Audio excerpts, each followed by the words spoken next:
The next episode of The Commercial Break starts now.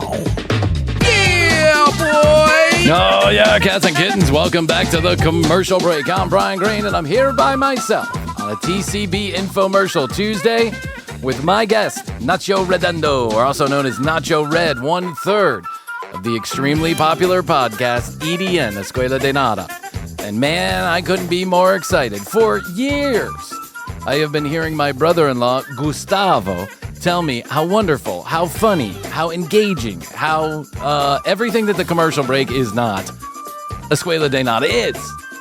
And so, I'm going to build some street credibility with my brother-in-law, and I'm excited myself because I do like EDN. I gotta admit, I do like EDN, and they seem to have captured the hearts and the minds of many of the Venezuelans that fly around my own universe. But then around the world, other people around the world. So Nacho is also a very talented stand-up himself. He is currently running around with his stand-up show called Traumáticos, also known as Traumas in English. You can say that as Traumas in English. Now, the show is in Spanish, but he is on an extensive tour. So if you're bilingual, speak Spanish, or you want to, pretend like you know Spanish and go and you pick up a few words here and there and go see the show. I'm really interested to talk to him about this because I think this is maybe not like the first person ever to talk about trauma on stage, but there's a lot of crowd interaction, a lot of things that have gone on that I've seen online, and I'll be excited to dig into it. You can also go check him out on Escuela de Nada. I don't need to say anything about this podcast because they have millions of listeners, and they're probably much better known than The Commercial Break is. But Nacho has been really kind to agree to come on this show, and I'm super excited to have this conversation with him. So I'm not going to delay any longer. Let's get Nacho in here. I'm going to take a break. And just to let you know, Krissy's not here today because of a scheduling conflict, and that's the only reason she's not here. But when we got the opportunity to interview Nacho, we decided to take it any way we can get it. That's basically the motto, the creed here at The Commercial Break. Any way we can get it, that's how we'll take it. All right, so we're going to take a short break, and then through the magic of telepodcasting, I am going to talk to Nacho Redondo right here in the studio. We'll be back. And welcome back to The Commercial Break, the favorite podcast of Nacho Redondo. Nacho, hello. Hola. It actually is from today. It is for this moment. Since today, it's going to be. It's from 5 Now that I'm here? Yeah. Yeah, of course. How you doing, bro? I'm good, brother. So let me fill my audience in. For those who may not know, Nacho Redondo, 1/3 of the very popular podcast, EDN, Escuela de Nada. Of course, anybody who listens to the show knows I'm married to a Venezuelan.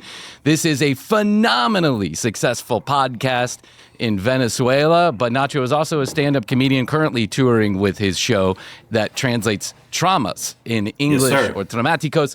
And so, Nacho, let me share with you some of my trauma. Here you go. Ready? Here's my biggest trauma in life. I'm married to a Venezuelan. Period. Yeah. End of And I didn't hit, you didn't hit, I mean, I knew that from second one, that was your trauma. And also your blessing, because that's the way it works. I think Totally. so. Totally. Yeah, I feel but that's like very Venezuelans. risky from you. It's very risky. I know.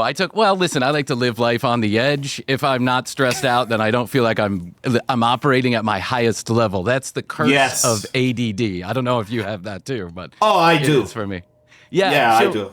So this new tour that you have, and I want to very interested in this concept. Yeah. And I know there are other people, comedians and performance artists who have gone on stage and they use trauma as the linchpin for their show, but it's usually them mainly dumping their trauma as a joke or as a performance. You engage the audience in this. You ask them to say, hey, tell me about your traumas. Tell me, what is the wildest thing that you have heard out on the road? And you can share it here because we're... Yeah. So go ahead. I will. And I'm not... actually, it's very healthy to share this kind of story because it is what the show's about, sharing and integrating the trauma into your current life and understanding that it doesn't define who you are, but actually it makes you even more connected to who you are. Agreed. Actually, the show is about me, but the thing is that I haven't shared in my social media accounts or whatever the part of the show where I talk about me, because that's the special. That's what's gonna be my because people think that I only get on stage and like, hey, tell me your trauma and that's it. No, it's a very well structured show. It has 3 parts, and every part has a trauma that's in my life, a trauma for me, my trauma in that specific area. It starts with the family trauma. That starts with the funny trauma, like the weird ones, like I saw a dead body or whatever. And at the end are the oh yeah, and at the end, oh you're gonna like this one. And at the end, it's the relationship trauma. So every aspect of the show has my own trauma, introducing to however this concept of a trauma it means. So people can also, if I do it, people tend to feel a lot safer, and it's my responsibility. They open up. They feel like they can relate. It opens them up on some level. Yeah, absolutely. So one of the wildest traumas I've heard, and I kid you not, I've heard. The shows have been they're so rich in like emotional stuff that people tend to cry, and people they go up and hug each other, and it's a very therapeutic approach to mental health awareness. Yeah. Because everyone's sharing so like the worst horrible stories that you can imagine, and we have the license to not make fun of, because that's a very, very hard difference, but to laugh about it. It's not like making fun of or bullying or making it shameful, because people tend to feel that the show could go that route, which is not even close. It's obviously the complete opposite. I've been in a couple of situations where maybe someone shares an abuse story, a rape story, which is horrible. Yeah. And I can't find the joke, and I'm very open about it. Like, I'm not gonna joke about this. And the person with the trauma is like, no, you have to. I give you permission. You have to do it. Yeah, that happened a couple of weeks ago in LA. Some amazing girl was telling me about an abuse story when she was 5 years old. It's a horrible story, okay? Yeah. And I'm like, dude, that's horrible. We love you. And she's like, no. We have to find a joke. And there's somewhere it turned out to be very funny, not the trauma from the situation. Yeah, but for example, you asked me about the ones that I have like more engraved in my mind. Yeah. One guy, this one's in the funny category, but it's not the worst one. Okay. This one is a kid, Venezuelan kid. This show was in Portugal. Okay. So, kid's an Amazon delivery guy. Okay. Okay. So he managed to deliver something, and he's being himself. And I'm like, shit, I have to go to a bathroom.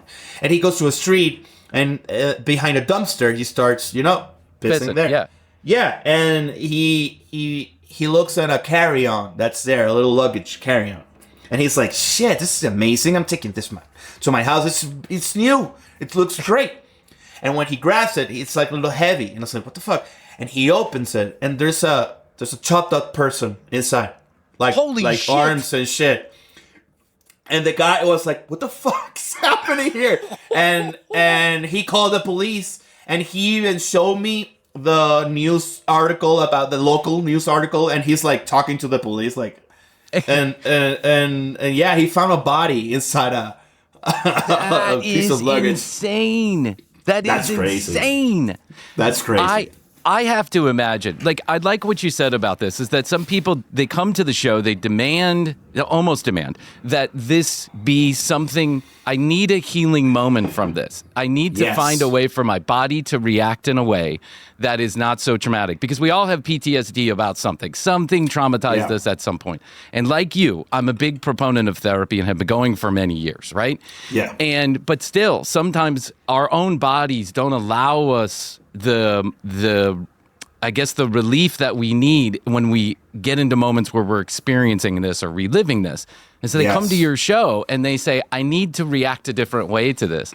And I think comedy in that way, in so many ways, is a place where you can be dark, where you can take the most taboo of subjects, where you can take the most fucked up shit and turn it around into something that we relive in a way that becomes maybe not pleasant, but we have a different experience with that trauma. We play with it in a different way.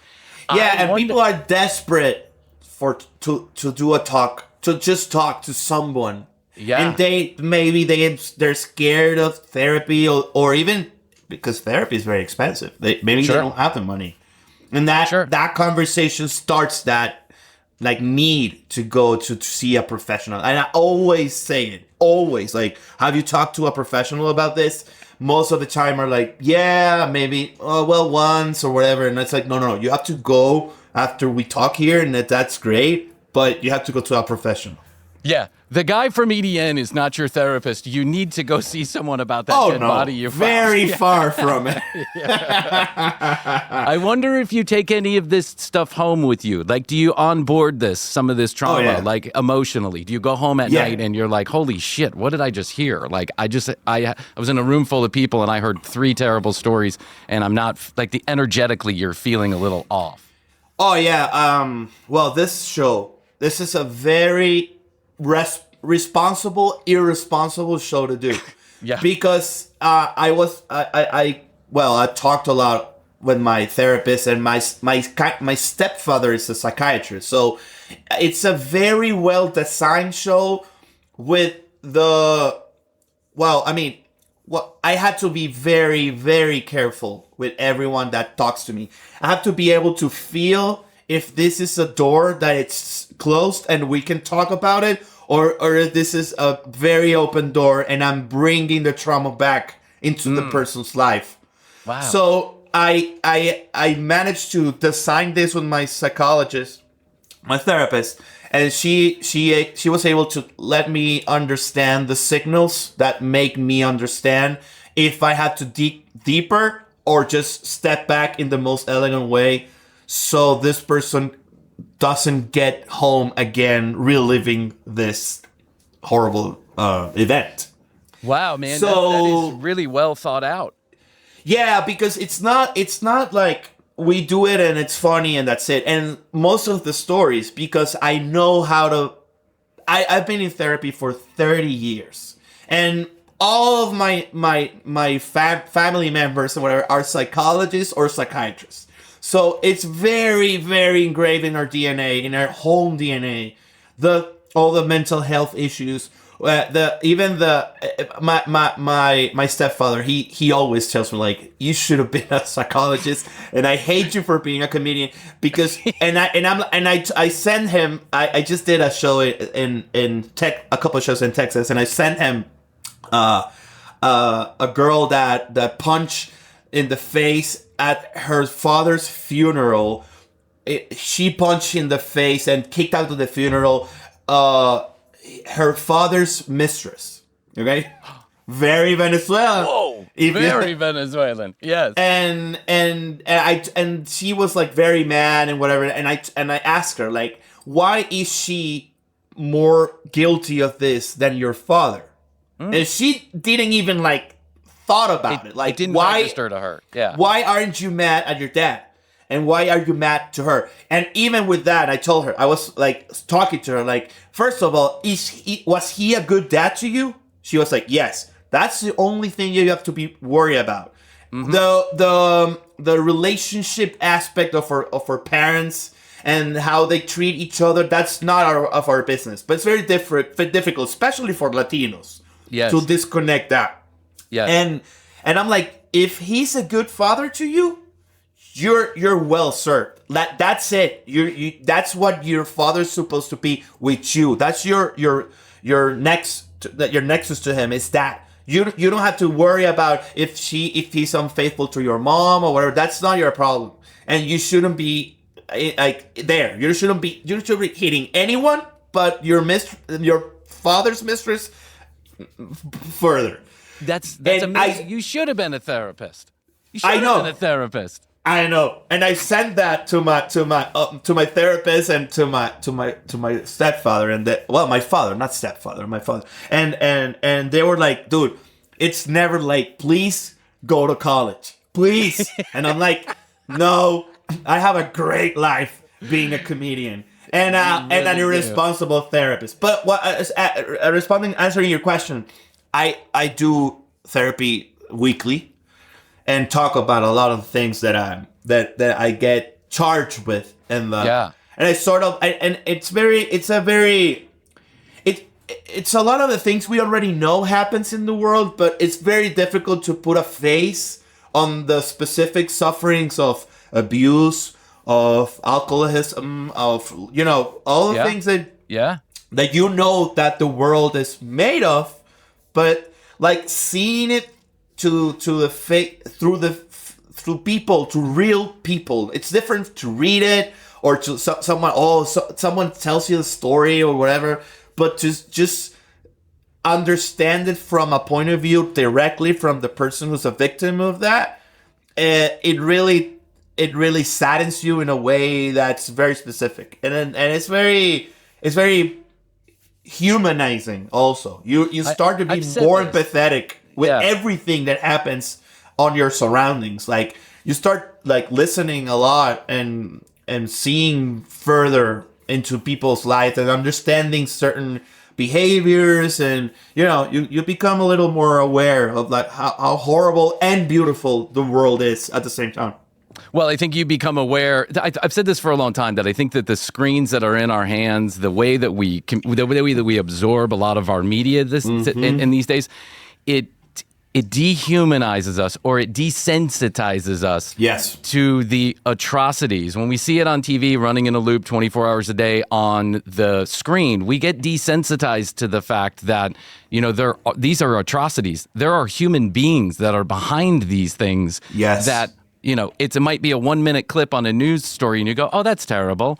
But then there are people who live this for the rest of their lives. They have to absorb, they have to find a way to navigate through their own emotional bullshit for the rest of their lives. And we see it as a 1-minute thing. When you go in there and you see, I imagine, when you see these people stand up and they're crying or they're dumping or they're, you seeing it come to life, and you're seeing that's a person there that's been dealing with this all their life, and they have a long way to go to get any kind of closure to this.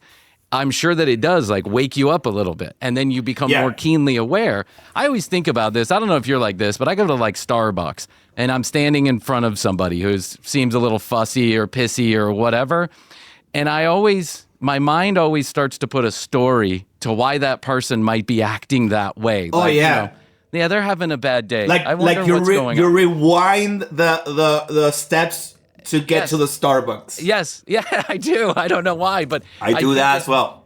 It helps me give empathy to the person in front of me who's acting like an asshole, right? I say, well, and then sometimes there's just assholes. Sometimes I'm the asshole too. That's the tricky thing, is that I can empathize with you, but if you're not open with me, it doesn't justify you being an asshole. Also, fair enough.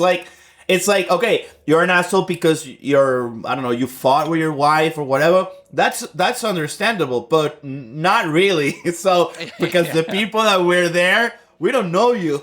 So you have to shut the fuck up and take your mocha latte blah, blah, blah, blah to your fucking house and shut the fuck up.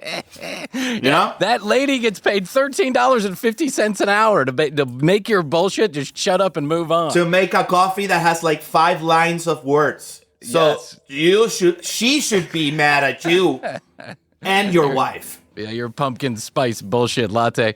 Let me ask you a question. Do you ever feel a weird? I wonder if some people in the audience who make this connection with you. They're big. I imagine a lot of them are big fans of EDN. They've been listening to you for a long time. We all know that when you get, when people start listening to you, sometimes there's idolization, and that doesn't happen with everybody, but sometimes. And they walk into the room, and now they're really connecting with you. Like they're making a super connection with you. I wonder if anybody ever crosses the line. Do you ever get nervous that people are going to want to take that outside of the room and go, oh, well, I just, I connected with Nacho on this level, so now I'm now he's my friend. Now we get to talk. Now we get to like, do they take it over the line? I mean, yes and no. The cool thing about the Traumas show is that it has brought me such a wider audience that the podcast has. So I really drew a line between the podcast audience and my stand-up audience. Even though the my stand-up audience has been always there, even behind EDN. Before the EDN, yeah. Yeah, I was, when EDN started, I already had like 6 years in stand-up. So but this time around with this show, because of my podcast persona, it's a little goofier, and maybe I'm more into the conversation between friends, and I'm a little more like relaxed and whatever. And in the Traumas scenario, I'm a little more tense, but also loose, because I understand the language and whatever, but I'm also a little aware that something hard's gonna come through the stage. So I've always had this, people had this image of me because I'm such a emotionally responsible person, and very, very aware of the limits I present to people, even my closest people, like, hey, you don't cross this line. And people are very intimidated by that part of my personality. So I usually don't get that. That people are very respectful of who I am. They come through me, and they're most of the people are very, very nice and very educated. And also, I have a lot of limits in my social media. For example, you can't write me a direct message. That's closed in my social media. Yeah. So you only can write me a DM if before I put this limit in my settings. Yeah. Before that, you spoke to me, I can get a message. But I'm very easy on blocking people or I'm very blunt on that. Like, hey, we're not friends. Take it easy. Remember, I'm your imaginary internet friend. So treat me as a stranger, because I am. That's a very common, and people tend to like wake up like, oh, I'm so sorry, and I'm like, don't worry. I understand that we have like this like parasocial relationship where you hear my voice almost daily and you think we're close, and I get it. It's part of the job. I'm not. It's not bad. I don't feel like it, but like it's bad for us. But I've seen it with my partners, for example, with Chris, for example. There people tend to, because Chris is like the most funnier guy, and he's like more, but he's a little more approachable in like the bullying thing, and people tend to get to him like, and I'm usually there. Chris can say this about maybe someone comes in and like, hey, what's up, you little idiot, or whatever, and I'm like, hey, do you understand that we're not? Do you guys don't know each other? Are you friends? Yeah. And the guy's like, oh, yeah, I'm sorry. Don't worry. I get it, but be respectful. You guys don't know each other. You guys are not friends. Respect for the way that you handle this, Nacho. I have a lot of respect because we get it too. We have a phone line and people can text us, and 90% of the time, one of us will respond, because I feel that's my responsibility to the audience is not to just have some silly, auto responder going out. And I understand, like, if you have millions and kabillions of people that are texting you, maybe you can't respond, but we still can figure out a way and a time. But sometimes people take it too far, and it doesn't feel commiserate with the relationship that we have. It's like, hold on one second. Mm-hmm. I'm a podcaster. I talk on this microphone with my best friend, and we have these conversations that are going on. And that doesn't mean that you and I are best friends yet, right? So so you need to just be respectful of that. And and it's a dance. And it doesn't leave the door closed. I mean, I have a lot of persons that I know that are actually very good friends of mine today that started being a fan. Like, they just managed to be very nice to me, and we had a lot of cool things in common. And then it's like, okay, hey, I'm in your town. Come to the show. I'll invite you, and let's have a coffee. And just, and that becomes, you know what? The thing is that when a comedian in particular, I'm not going to say other types of artists, when a comedian really bites on the fame cookie, that's weird. Because the nature of our job is to be a cynic. And if you take yourself that seriously, where you think that you're a star or whatever, you're an idiot. And for me, and you know, that's what's weird. It's that I've been around multi-millionaire fame, like 15 to 20,000 seater show comedians. Me too. And those guys are the best, like the most humble, the most down-to-earth guys, at least the ones that I've known. But the ones that are struggling are the more assholey, which is insane. It's totally insane. It's ridiculous. I think that comes with, like you're 6 years before EDN, now 6 years, 7 years with EDN, phenomenal success. You move through that, and then you start to understand. You can understand how someone can bite on the fame cookie, but you have decided that's not for me. That bullshit is not for me. But I agree with you. I won't say the name, but I just had a guy on the show, and we've interviewed hundreds of people, comedians, most of them. I just had a guy on the show that has reached pretty much the pinnacle. Television show, movies, selling out arenas, right? The guy could not have been more humble, more nice, stayed afterwards, said, come to my show, whatever, backstage, whatever, I don't care, it doesn't matter, all that stuff, come see me, let's have, whatever. He was the nicest guy, and it was the opposite of what I had expected. I expected that maybe a little bit of prima donna because of the success that he has had, but he didn't bite on the fame cookie, and I appreciate that. Conversely, like you said, we've had people on the show who are not everyday, like, named comics. They're popular, but not everybody knows them. And they come on and they have an attitude. And it's like, oh, okay. It's very weird. Sorry. And I understand that, for example, if you're going up and you're getting a certain amount of attention, you start putting up shields and walls. That's because most people want to take advantage of you in some sort of way. I understand that.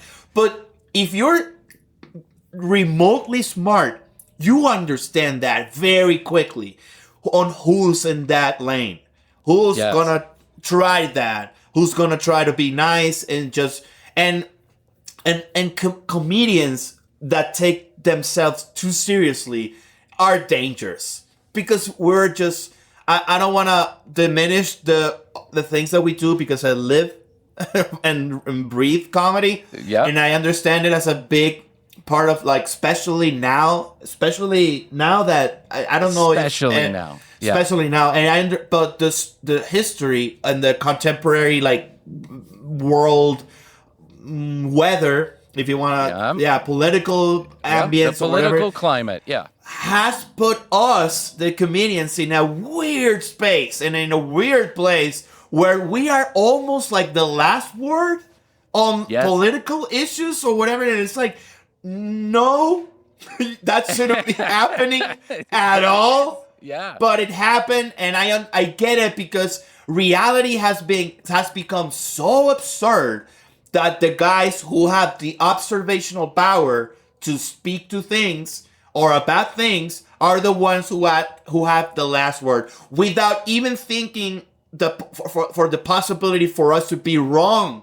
Which is what it's happening a lot. I do not fuck with politics anymore, because, well, we can talk about it. I can talk about it, but the Venezuelan politics are very specific, so I don't care. But I've seen it in, like, in U.S. politics, like landscape, one type of comedian and the other type of comedian, and it's like, and the cool thing about it, and I have no opinion on. I understand every side of it, like for real, and I get it, and I don't think anyone means bad or harm to the other. But what I'm seeing right now is a lot of comedians say, "Oh, I fucked up," and that's great because that's what's supposed to happen. Agreed. When someone talks and they say, "Oh, I think I messed up," and that's great. It doesn't define anyone, but now everyone's like, "Oh my God, you fucked up," and I'm like, "You listen to me." Yes, you changed your fucking mind. Yeah, I changed my fucking mind. I'm a human being. I realized that I didn't do the right thing. I said this to someone the other day. I said, it doesn't matter why they're saying I fucked up. They're admitting it. They're being honest. That's right. And that's all you can ask of them. They're fucking comedians. That's what they're doing. They made a call. It was the wrong call. In their opinion, now it's the wrong call. And do it. And the reason why you understand both sides of it is uniquely, and I've also said this on the show, you're Venezuelan. And Venezuelan politics is very specific. And that history is very specific. And, I kind of know your history, Adam. We don't need to get into it here. But it's Venezuelans understand what's going on, the political climate right now, I think better than most. And so they are... Well, it depends. I think so. I mean, it depends on which Venezuelan you're talking to. We're talking, where do they live? Florida? Yeah. Do they live in the country or do they live somewhere? I mean, I understand that, for example, this is for the people that like politics and whatever, but what you're saying is very true. But at the same time, because what we lived was so extreme that the answer to whatever you're feeling is the complete opposite, and that's not necessary. That's necessary. What's happening in real life to be in the exact opposite of things of what you live. But I understand that you're there because it was so extreme and so hurtful that I will imagine it's like me. I had an alcoholic stepfather, so I do reject alcohol a lot. You don't fuck with alcohol. Yeah, I don't fuck with alcohol. I can drink a beer. That's the difference. I think the example went better than I thought. I can drink a beer. I can drink a glass of wine, but being drunk for me, it's like it's not seeing drunk people. I kind of reject that. So.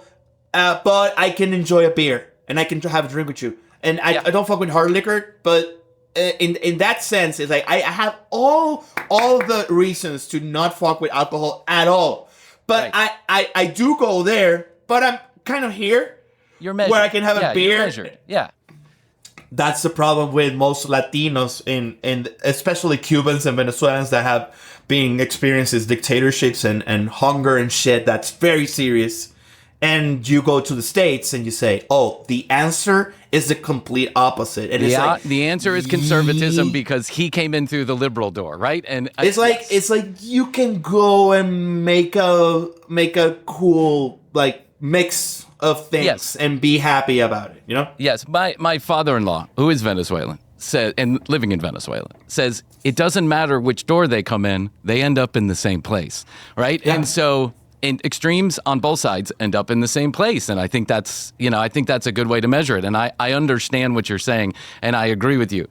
I have a question to ask you, because I think you are a fan of comedy, like a historian of comedy. I think you understand comedy in a way that I also look at comedy through that lens, like the history of comedy and the way that it's kind of navigated woven in and out of history. Really, it's kind of helped build history in a lot of ways. What was the first thing you found funny? I'd like to ask this question of some comedians. What is the first thing you ever remember finding funny? Like in your brain, when you think of funny, that first memory, what was it? Jesus. Well, I'm a big movie fan as well. Well, it's one of my passions, like movies and cinema in general. So as a fan of movies, and that's in my generation, I'm almost 40. So my generation was like renting movies, right? Yeah, That's what I was like. Me too. So Me the too. first the first two people that made me understand comedy the way that I like it for me was Jim Carrey and Leslie Nielsen, both of them. Okay. Like the Naked Gun movies.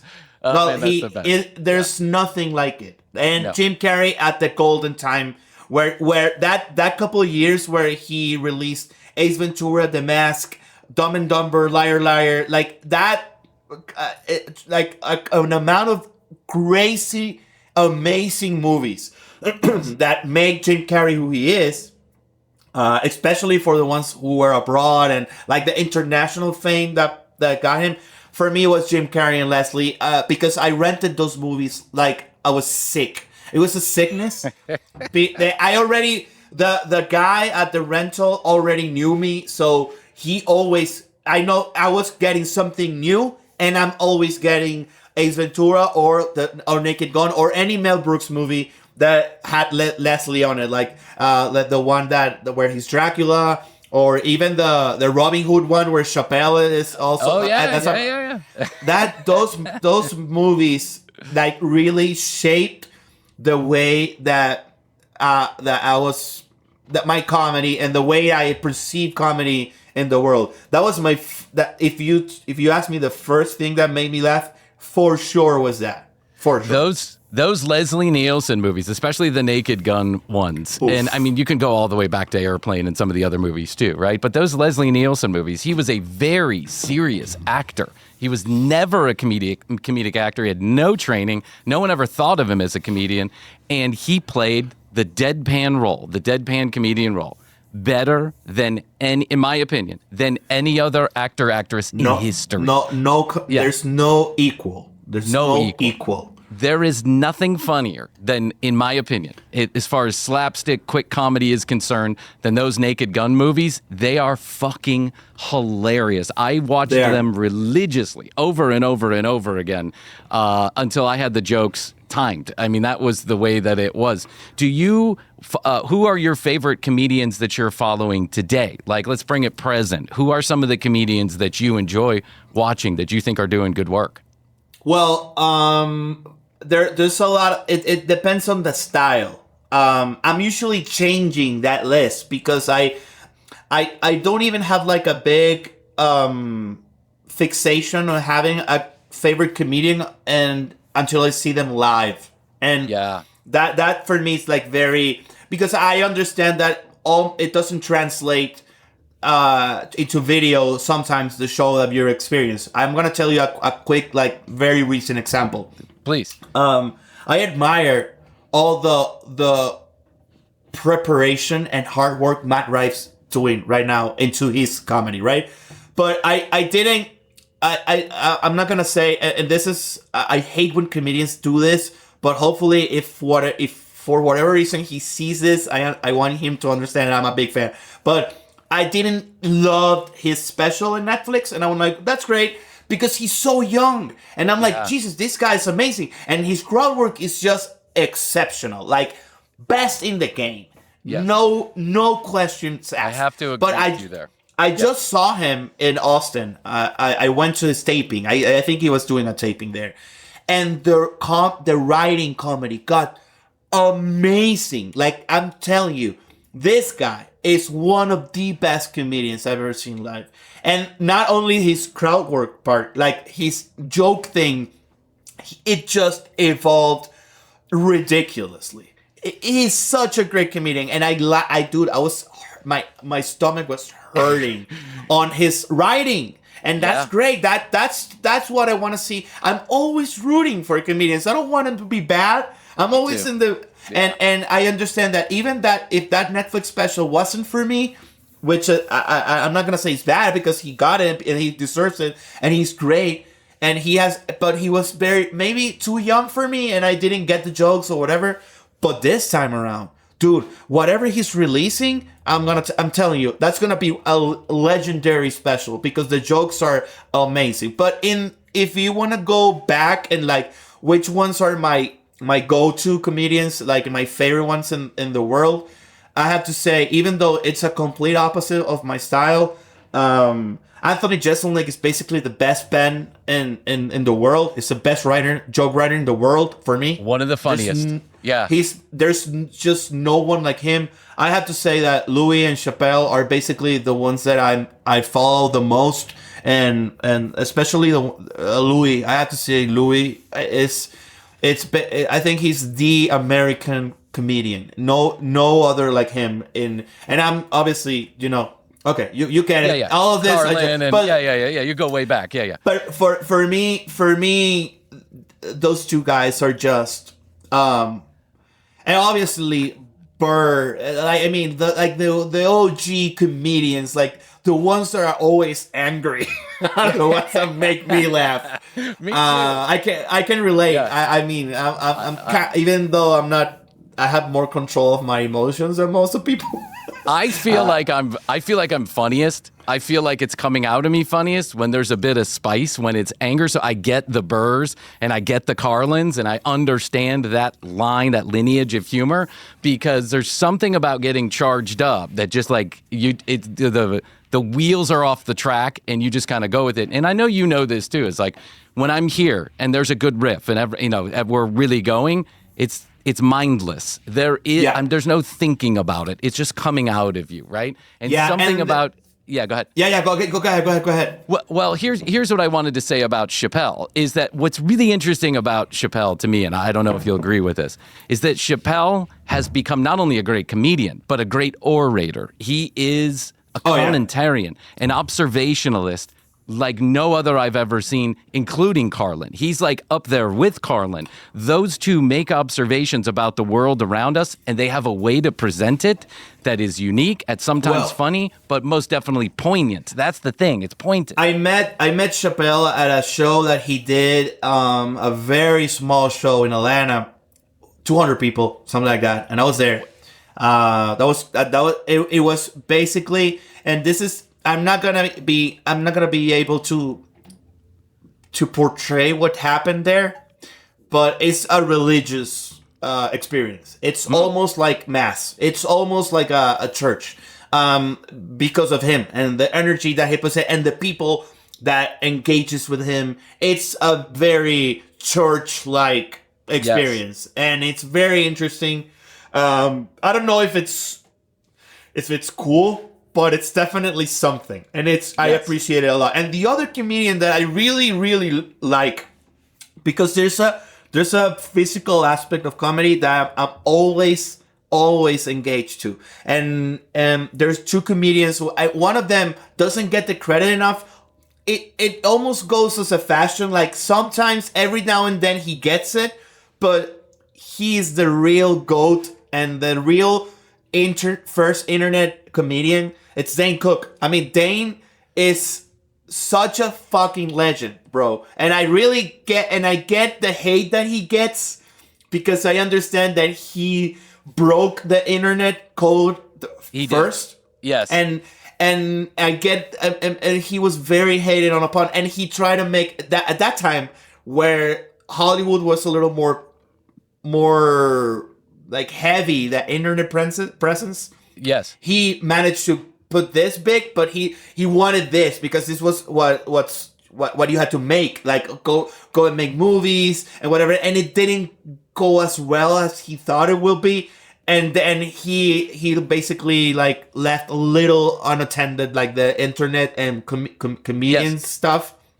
But for me, as a Venezuelan kid who downloaded a lot of illegal shit because we didn't have access, dude, there wasn't, and I hopefully it doesn't offend this thing at all. I know it wouldn't, but dude, I downloaded every single special and clips, and I was very young, and I was craving, for example, that Burger King, like car thing. Oh, the burger thing where he's going, exactly, like Whopper, dude.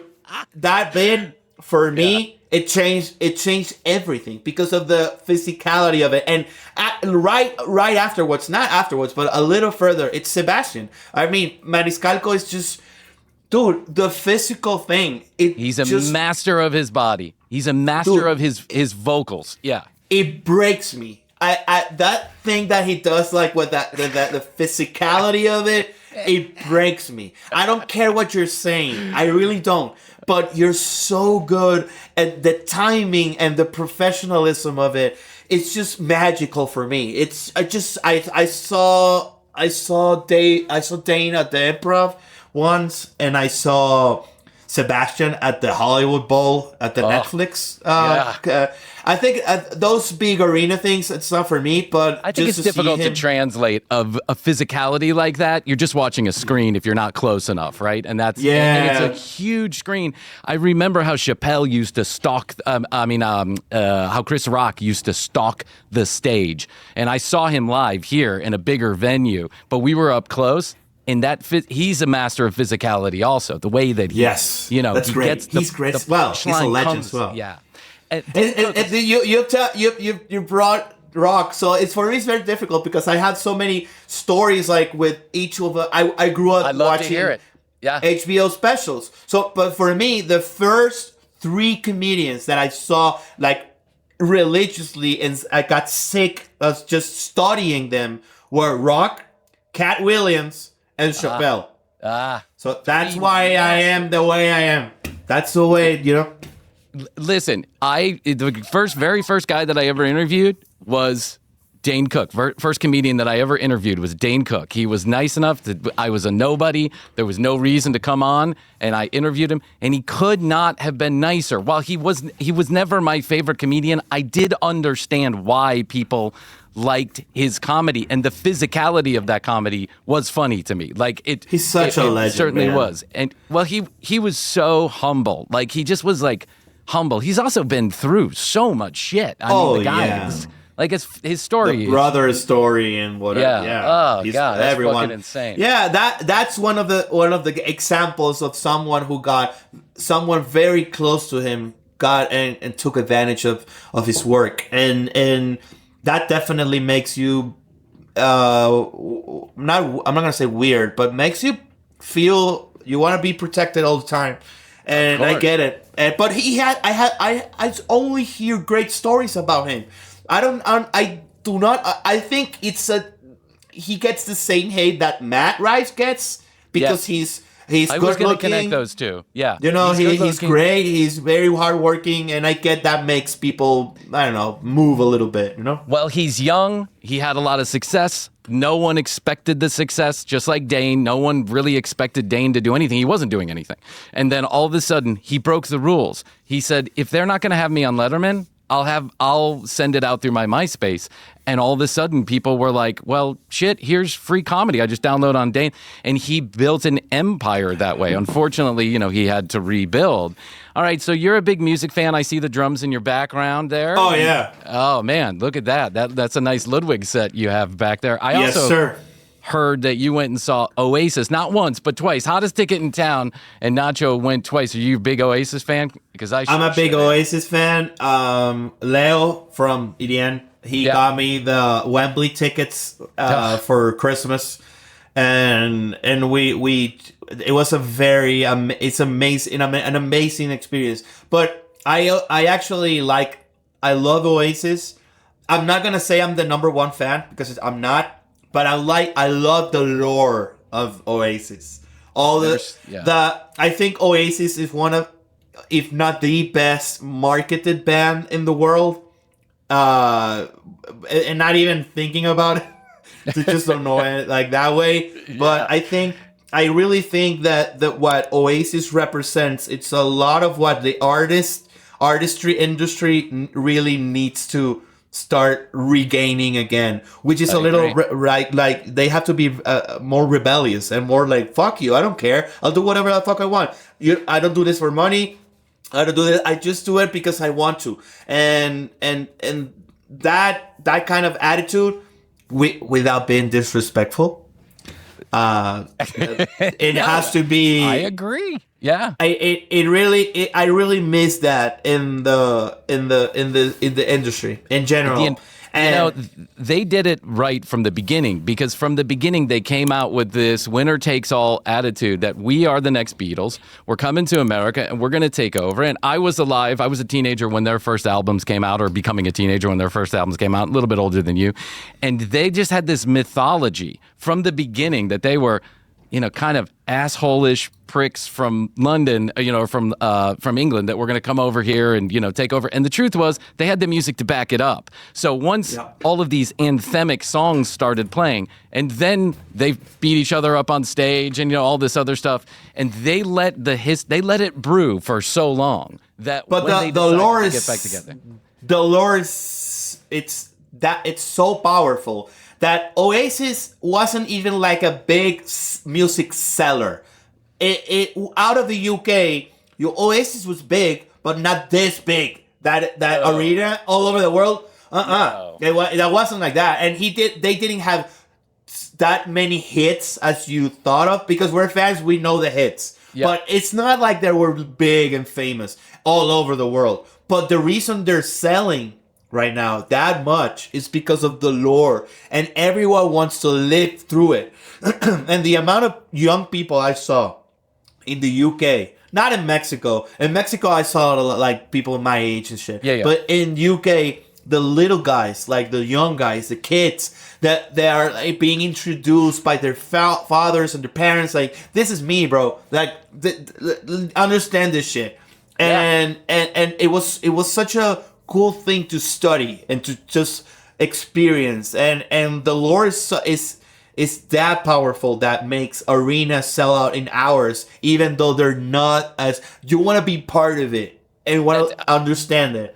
Yeah, Pearl Jam's a much more popular band from that age. I think so. Yeah, of course. In the U.S. In the U.S. In so many hits and so many people, but, they're not selling out, and no offense to Pearl Jam, I love them, but they're not selling out Soldier Field in Chicago to 150,000 people in 6 seconds, right? It just it hasn't worked like that, because they have been feeding the beast the entire time. I agree with you. I think there's a lot of good PR. Yeah. I just knew, this is a fun fact. It was for me like a couple weeks ago. The Pearl Jam means jizz. You know that? I didn't.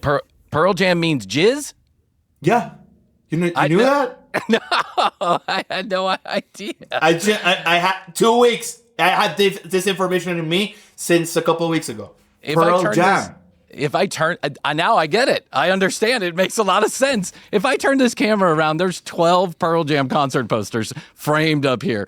I had no idea. You're a Jizz fan. You're a Jizz fan. Well, it's 2025, Nacho. I'm a man of the people. I am too. So fuck it. I don't care. Nacho is on tour with Traumas right now. The show is in Spanish, so just to let everyone know. And I know we do have a lot of Venezuelan listeners. He's going to be on tour here in the U.S.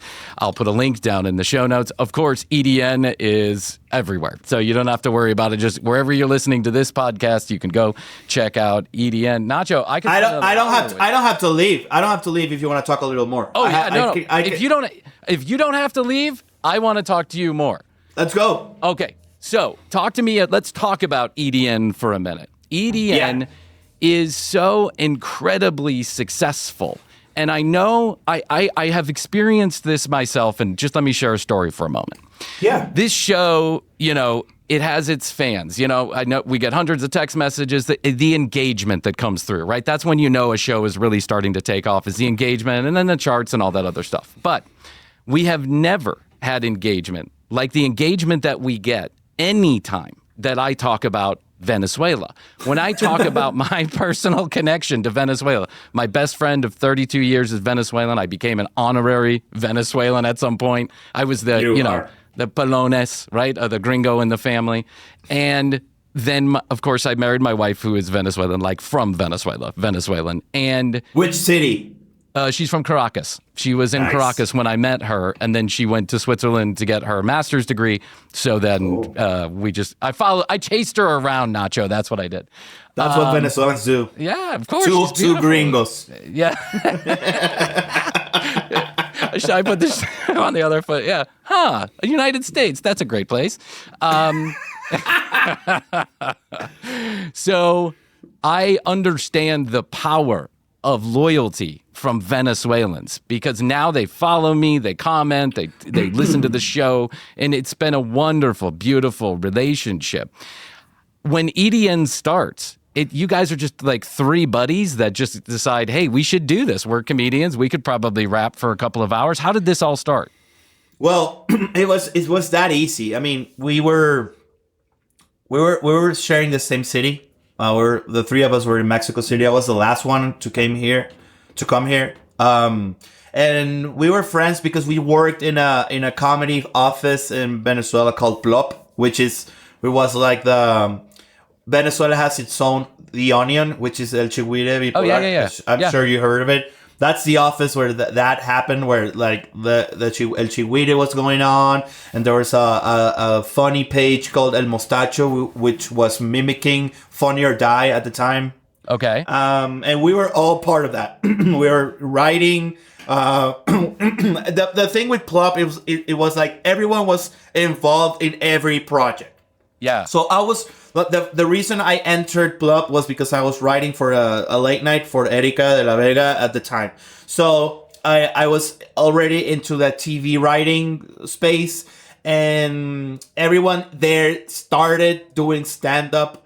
Every comedian was there. Like Led Varela was there, Jose Rafael Guzman was there, La Nutria was there, the guys from El Cuartico, which is the other podcast that's also very successful, and also the three of us. Every single comedian right now who is touring, and it's a great success, and that's our school, that's our college, Plop. So my generation that started there, Chris was there, Leo was there, and we all of us made a great great group of comedians. Yeah. And then obviously everyone took off, and some of us went to Miami, Argentina, whatever. But for whatever reason, Leo, Chris, and I managed to land in Mexico City. And I already did a pilot with Chris in Venezuela for a podcast before I had to flee the country because of the amazing democracy and the beaches and the mountains. I was just tired of it. I needed a little more chaos in my life. So, and then we landed here, and Leo was the one who had the idea and brought us to a coffee place, and we're like, what about doing a podcast, the three of us? And I'm like, of course, why not? I mean, I was just living out of my stand-up, and I was like, I can use a little more internet presence, and and some structure, some purpose, something to do, exactly. An and outlet. Leo and Chris were they were working in an office in a like a marketing or wherever, I don't know. But I was completely invested in my stand-up. So we started doing this, and it was very natural. Our chemistry is really unheard of. Like, we are very different. We have our differences and whatever, but like the chemistry between the conversations we have. Well, we have done Escuela de Nada for almost 8 years uninterrupted. And with those two guys are the people who are spent the most time in my life. I'm sure of it. Even more than my mom. Not even my dad. Well, he wasn't there, so who gives a fuck? So, but for us was very easy, and it was just a spark. It's not. I wish I had like a cool story about. Oh, and I just managed to fall into a table and the microphone was on and whatever. Yeah. It was just very easy for us, and it just exploded in our faces. We truly don't understand that much what happened. Yeah. Mm-hmm. I have had long conversations with my brother-in-law, Gustavo, about EDN, because it's obvious. Gustavo is your brother-in-law. Yeah. Brother-in-law. The one with the small, dick, with right? the small penis. Yeah. It's an unfortunate problem, but we're going to take him to the doctor and see if we can get it fixed. Yeah. Yeah. I don't know. should. I don't know. Yeah, there's pumps and penis, extenders and all that. We'll figure it out. There's dick doctors all over. There's the country, lots of dick doctors. Yeah, Yeah, he's seen that's a great. few. That's his future. Is a lot of dick doctors. Well, he's studying to be a dick doctor, so I think he's doing a lot of research on penises. If I'm being honest. yeah, I get it. I do it at comedy. I do comedy. He's doing it on dicks. On penises. That's great. That's great. It's great. He says that one of the, and I think that Venezuela, especially the young folks, they are displaced people in general, right? They're all around the world. And one of the things that Gustavo says feels like why he's so loyal to EDN is that it's a little bit of home. Like it feels like a little bit of home. It's three guys, three personalities that we all know from our own lives. And they come into a room and they talk about the things that we know and the things that we love. And it feels like a little bit of home. And these Venezuelans from all around the world feel like they're tuning in to a little bit of home. And you're fucking funny. And then, you talk about pop culture and the things that represent this kind of larger diaspora, these people who are all over the world. Yeah, I think there's a little magic there. Yeah, that's the most common message we get when we encounter fans of the podcast all over the world. It's like, you are the Venezuelan kitchen with my friends. Like we Latinos, we manage to have our conversations inside the kitchen. Even though we can have like the biggest living room in the world or a terrace or whatever, you're gonna find us in the kitchen. I don't know why, but it just calls us. Yeah. It's where the food is, but we don't cook. We just drink and have a conversation. Well, taqueños in the air fryer, and after that, it's like, there you go. Yeah. Not even the air fryer. Air fryer is a little Gustavish, Yeah.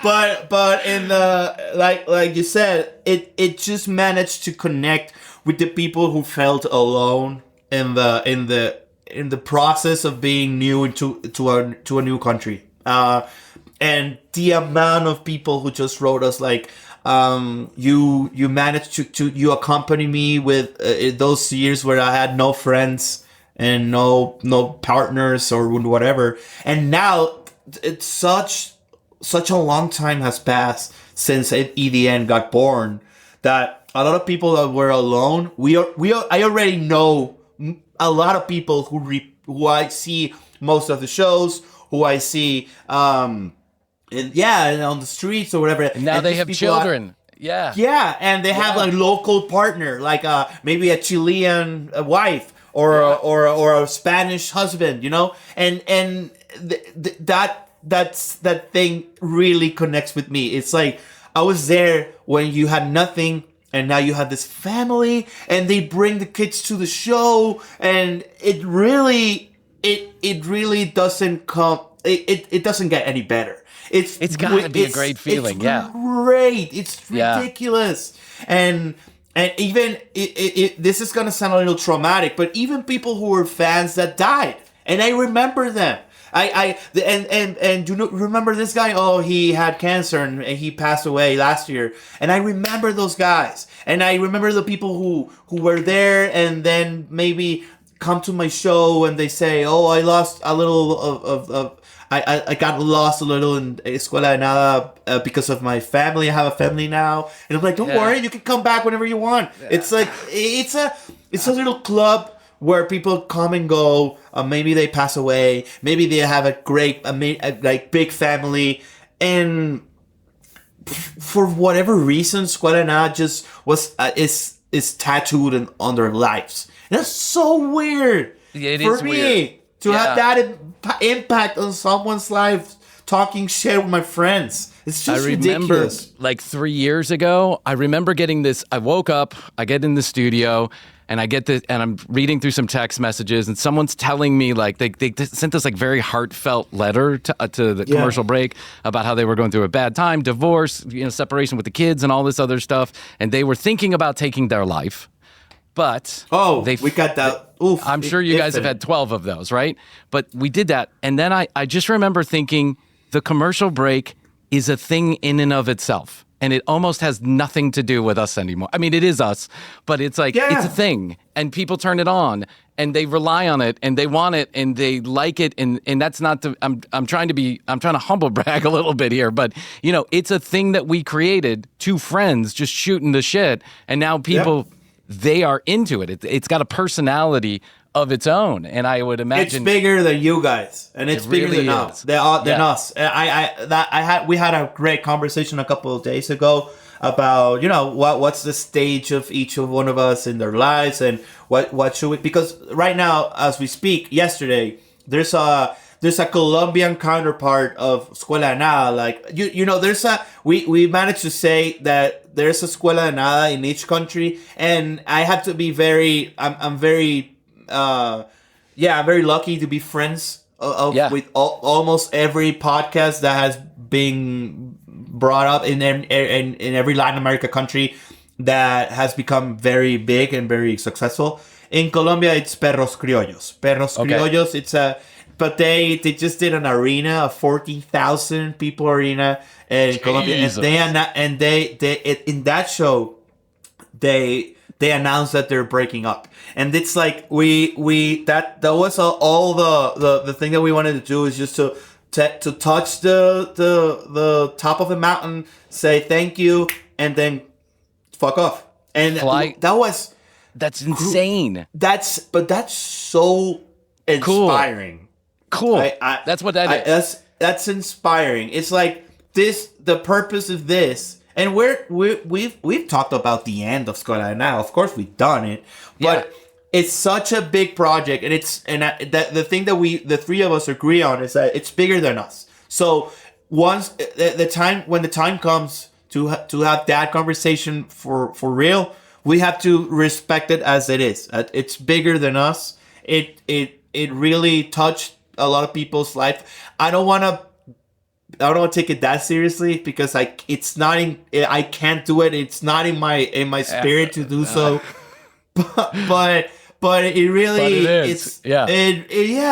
But it is what it is, Nacho. It is what it is. It's like you created this thing. You birthed this thing, the three of you, and now it's out there in the world, and a lot of people, they are attached to it in some way, emotionally, spiritually, maybe even just to listen to some. Maybe maybe they're hate listening. I don't know. There's a lot of that stuff. Yeah, and that's got some weight to it. And so when you decide the moment comes, I've always said to Krissy, I'll do it until it's not fun. And when it's not fun, then I have to seriously consider what's next, right? But I also have to consider that there are a lot of people out there that listen to the show, and they.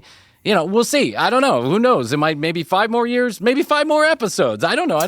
Exactly. That's the way to approach it. And the Perros Criollos situation got very close to heart in that sense because I'm almost 40. I started this in my very early 30s. I'm a very different person that when the podcast started. People are starting to notice it in a good way, not in a bad way, but it's inevitable. You change. You like different things, and people come and go, and it's cool to understand that impact has also a limit, and even in your life it's also important. And if it's not fun for you, you should listen to yourself. And I hope that I don't want to make people bummed. No. You're having a very honest conversation about the nature of this. Yeah, about the nature of this thing that we do.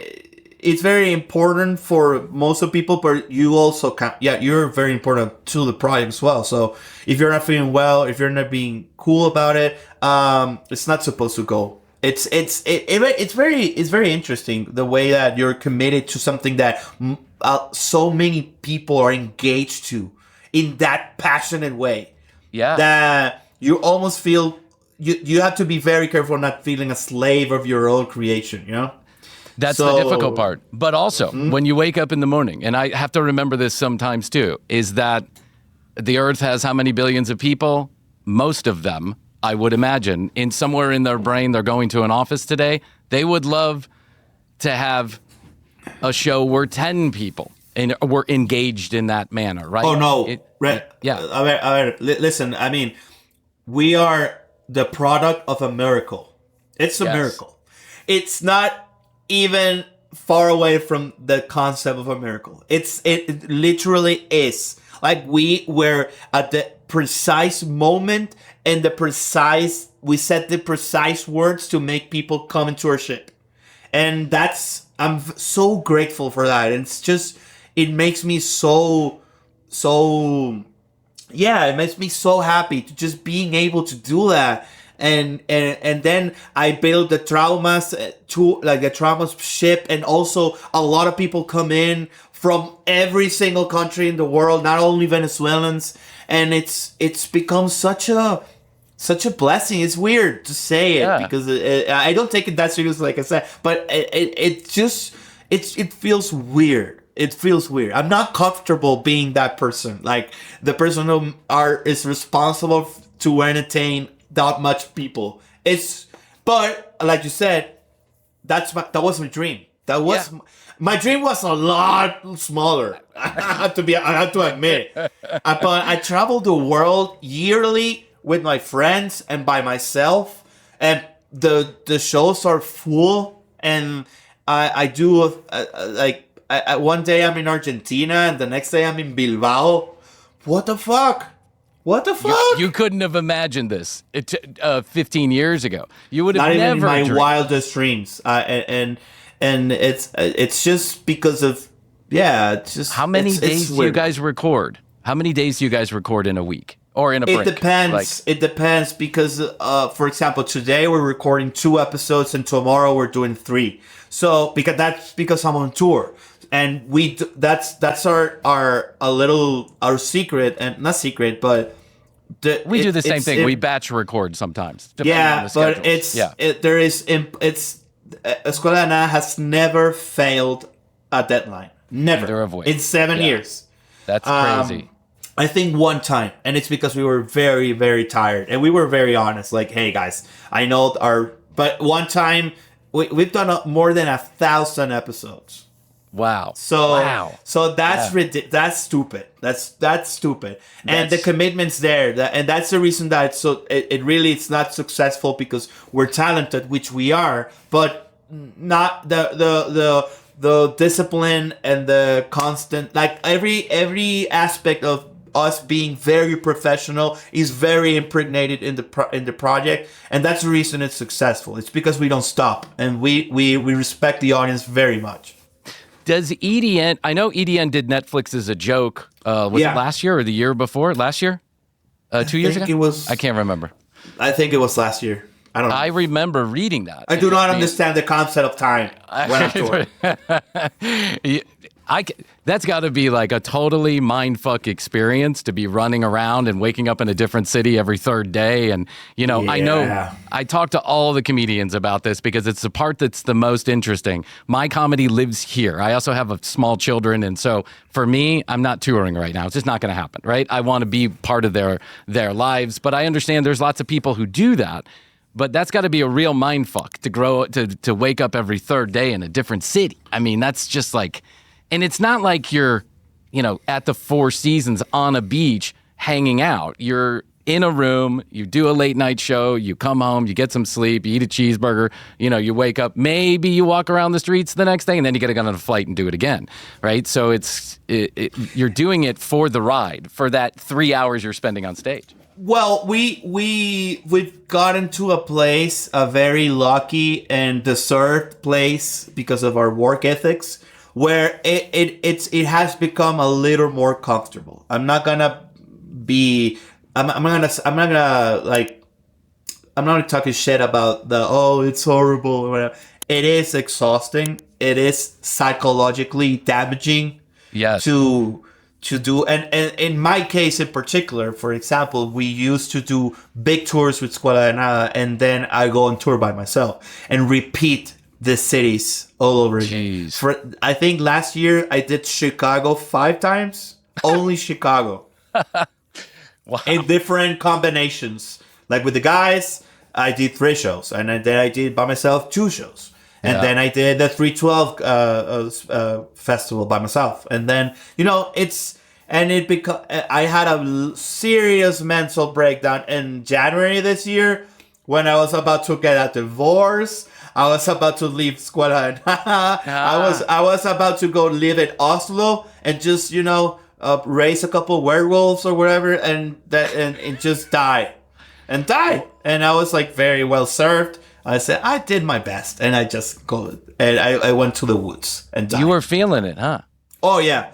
Because I was very, very, I'm a workaholic. That's my only problem. And I really, I am the complete opposite of a mediocre guy. Yeah. And it really brings you to the floor once you get to those places. And when you're doing 120, 150 shows a year, and it's not in your country, you're traveling a lot, you're doing 9-hour flights to do a small tour, you're doing, you're living out of jet lag, you're living out of shitty food, because it's not because I can't afford it, it's because the time. It's because, you just don't have the time. It's different. I don't have the time. And the flying, the airports, I think it's, and once again, it's such a privileged life. I hate talking about this. But everything is relative, Nacho. Everything is relative. Yes. Yeah. I get it. And I try to land that in a human perspective of it. Sure. Because even though it's fun and it's cool, I also get very, very anxious and very tired in general. Last year I was, like you said, I thought that was impossible to mismatch a city. Where am I? I thought, are you stupid? How does that happen to a Shakira, for example? Like Shakira said, "Hi Peru," and it was Ecuador. It's like, how you're so stupid, Shakira. How did that happen? I understood that. Like I understood. What is it to wake up like at 3 a.m. completely bathed in sweat? Like what the fuck's happening? And not like defining the skyline of the window. Like, okay, is this Miami? We're DC? Okay, yeah, okay, yes. And I felt that at the end of last year, and I shut down for a while. How long have you been married? I've been married almost 3 years now.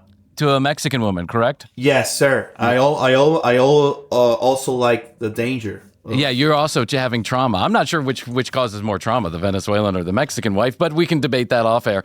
You guys got married. That's going to be a great debate. That's a complete episode of. That's a complete episode where both of us probably get canceled and never get hired again. I'm used to it, so I don't know. But yeah, I've been married 3 years almost. In December, 3 years. And are you when you say you're about to get a divorce, it's that serious? It's just like the travel and the stress, and it's just too much, and everyone's stressed out about. I just exploded on all fronts. It didn't have necessarily had something to do with my marriage or my relationship in general, but it definitely had the guilt that I felt of not being home that much. And my wife's also she's a very famous actress. So when she's filming, it's exactly like me going on tour. She's out of the house weeks at a time or even in the same city, like in Mexico City. She gets out at 5 a.m. and she gets back home at 12 in the noon or at 11 in the night. Yeah. And she goes like straight to the bed because she's exhausted. And we had to understand a little bit of a dynamic of each other so we can integrate. We also, she's exactly like me, like workaholic, best in the business, very well, very professional and very successful also. So the pressure she has is very similar to mine. But we managed to understand we basically talk to each other very honestly and say we have to take breaks to be with each other. That's it. Yeah. And we understood that mission and we made it happen this year. And we went to Oasis in the UK and we did a lot of cool plans together. But the pressures of trying to be relevant or trying to be working, making a living out of it. It comes from my mind. It doesn't come from me being hired by anyone. So it's a different pressure. It's not better or worse. It's just the anxiety and the pressures of being the one responsible for your money to come in, not in a hired way, but in a creating way.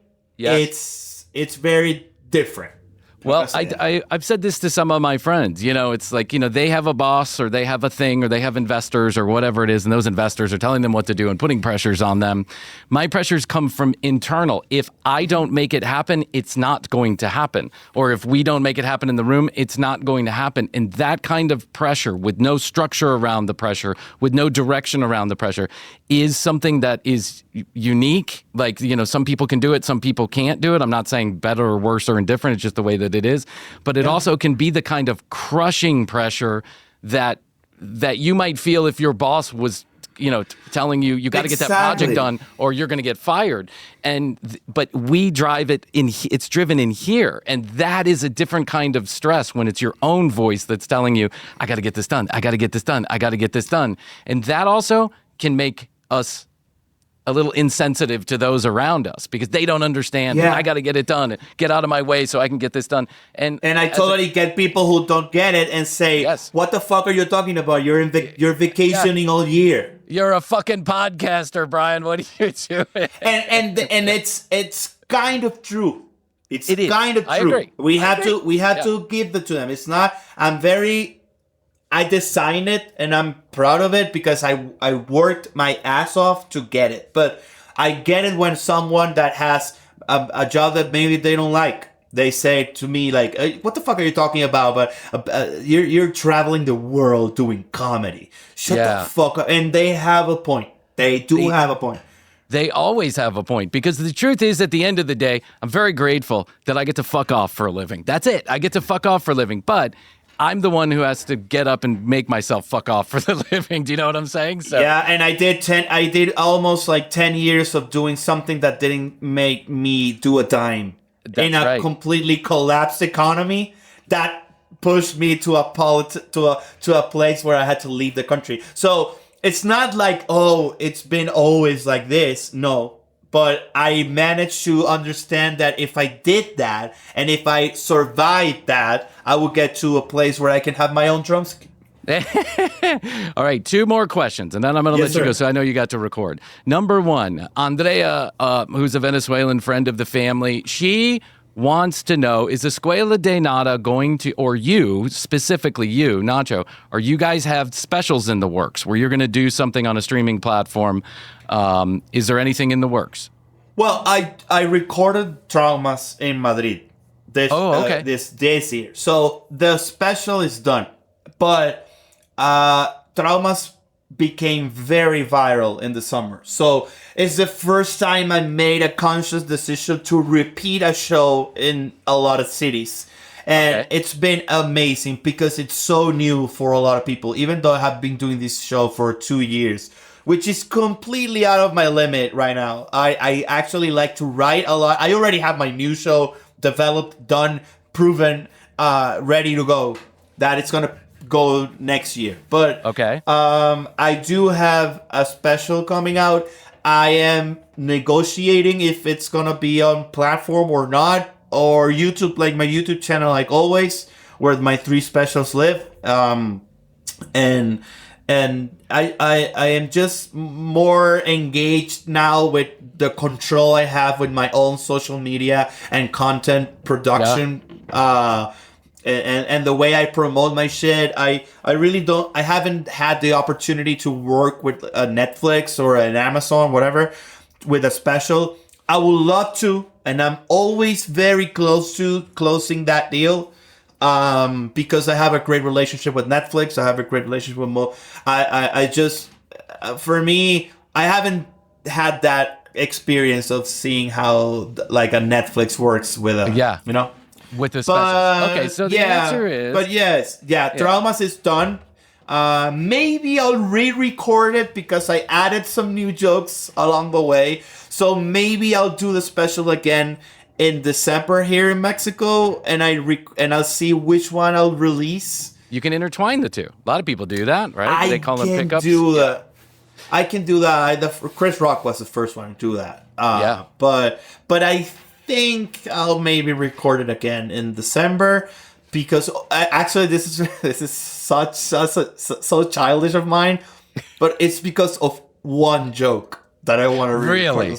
One stupid joke that I came up with in the middle of the tour in Latin America, and I'm like, what? This didn't get into the special. I love this joke. And it's literally, dude, Bryan, it's just one word. One word. It's one word. It's one word, but it's so good, and I like it so much that I'm about to dispose a complete production and do another one and invest a new one just for one fucking joke. I really do. Oh my God. Nacho, we're cut from the same cloth. I just recorded an entire podcast episode, and I heard one joke when I like religiously listening to it over and over again before I release it. It's like a special project I'm working on. Okay. It's an hour long. There is one joke, one callback that I think I could do that would just be like perfection, right? But it's like they say, the artist never knows when the last stroke comes. You just never know. And I am considering redoing an entire 15-minute segment that, by the way, took me like 3 months to complete, just so I can get that, so I can reframe it, so I can get that one thing in there. And I am not a perfectionist. I really don't. I am very, very comfortable with things not being perfect, because that's the nature of being a comedian, basically. Yes. But this joke, I like it so much, and it's so good that I had to put it inside. I even thought about, like, do I recreate the stage just for this fucking joke, and I dress exactly the same, and I do a joke, and I edit it in. I don't know, but yeah, that's all right. That's one more. But I had that one. Yes, one more, and this comes from a couple different people, and I know that the answer to this is difficult. It's difficult to pinpoint this.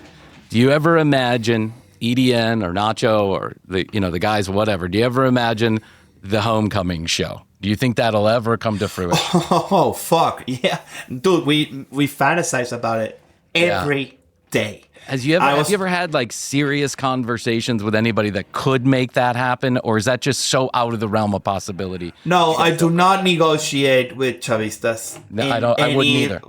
Form or no. And we've gotten offers. But, oh, really? Yeah. Oh, yeah. Yeah, like, hey, you come and we do this, and you're all right. First of all, I don't trust you. Second of all, I have ethics, and I have a position where we're not friends. We're not. This is a very weird space to be in, but I do not fuck with any government. No government is a friend of mine. No government is a friend of mine. Comedians are always opposing power. That's right. So I am not friends with you. I do not criticize the ones who take another. I don't care. That's me. I do not go with you. So they damage so much people and also me and make me suffer a lot. So we're not friends. So I'm not gonna give you. I'm not gonna wash your face and like, hey. Yeah. Everything's cool here. Yeah, you're not going to whitewash the situation and say, hey, listen, everything's cool because I can make some money and I can talk to some people that I haven't seen in a long time. It will be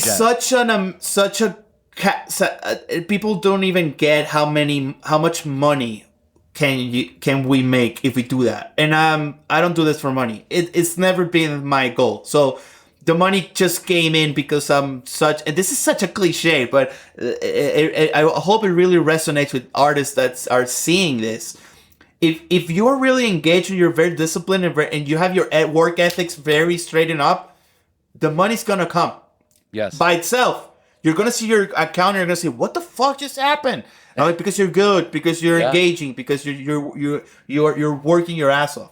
So, but I really think about it. Once Venezuela gets freed, which is going to happen eventually. It is. Yes. Hopefully in the least traumatic way. Look at that pun. Amazing. I'm a great comedian.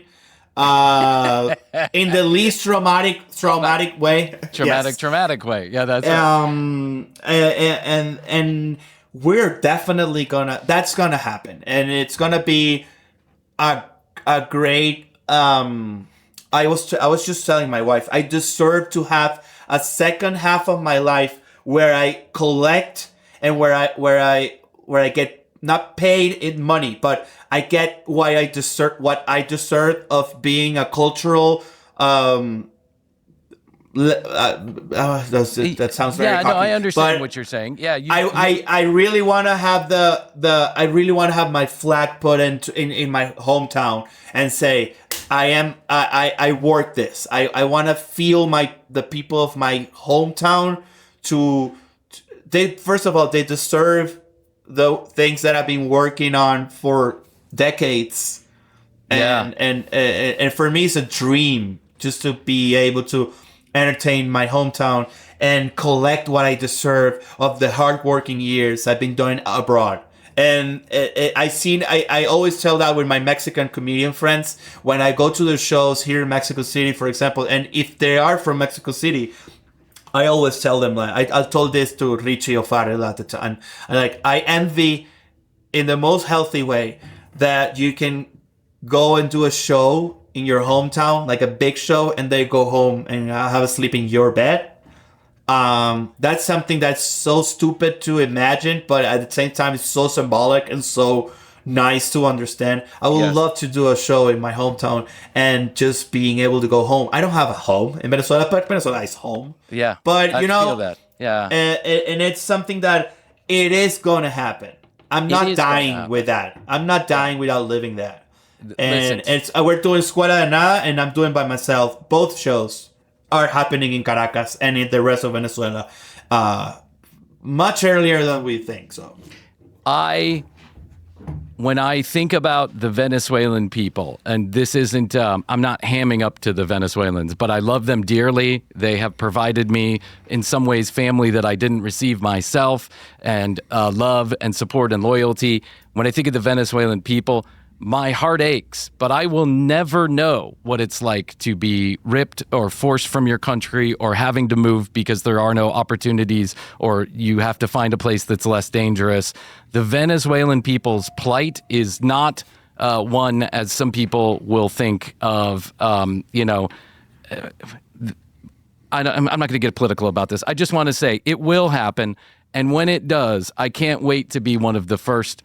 I'll be in the front row with you, brother. I'll be in the front row. Yeah, I can't wait. But we're not that close of a friends, so you have to buy your ticket. Second row. You're buying, but I'll give you the link earlier. Listen to that. There are benefits of being fellow podcasters. That's a great benefit. No, of course you'll be backstage with us, bro. That's the way to go. I love EDN. And Gustavo, even if he has a very small dick, he's gonna be there. Gustavo, respect everyone. Yes, not only do I feel for the plight of the Venezuelans, I feel for the plight of the small penises. Gustavo, first of all, congratulations on your upcoming marriage and your graduation. Gustavo, we love you. And about the You're gonna be an amazingly dick doctor in the future. We really... That's great. To each his own. Oh my God. He is going to he's going to love me. Nacho, I would invite you back anytime, my friend. If you want to come visit in a couple months, you're going to be in Atlanta. Let me buy you a cup of coffee or whatever. Absolutely. Let's go. Okay. Let's have lunch or something. I'll be there. I think that's one of my first theaters. Yes, you're playing the Variety Playhouse. You're playing the Variety Playhouse, which is a lovely, lovely theater in a lovely part of town called Little 5 Points.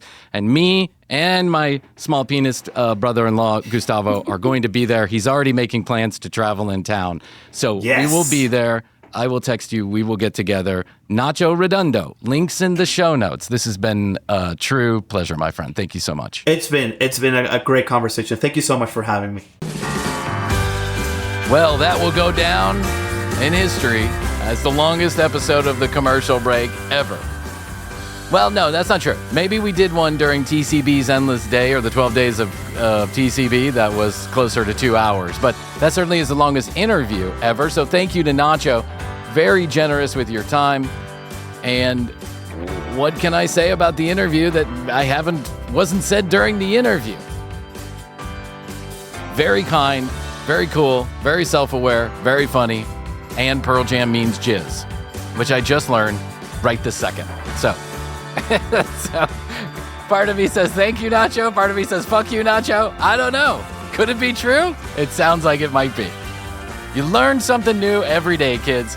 Even this old dog's learning something new every single day. Nacho Redondo is currently on a stand-up tour everywhere and anywhere. I'm going to put a link in the show notes here on the YouTube channel. You feel free to go click on that and buy tickets. Be mindful that it is in Spanish, so you might want to know at least some of the language before you go. You've been warned, let's put it that way.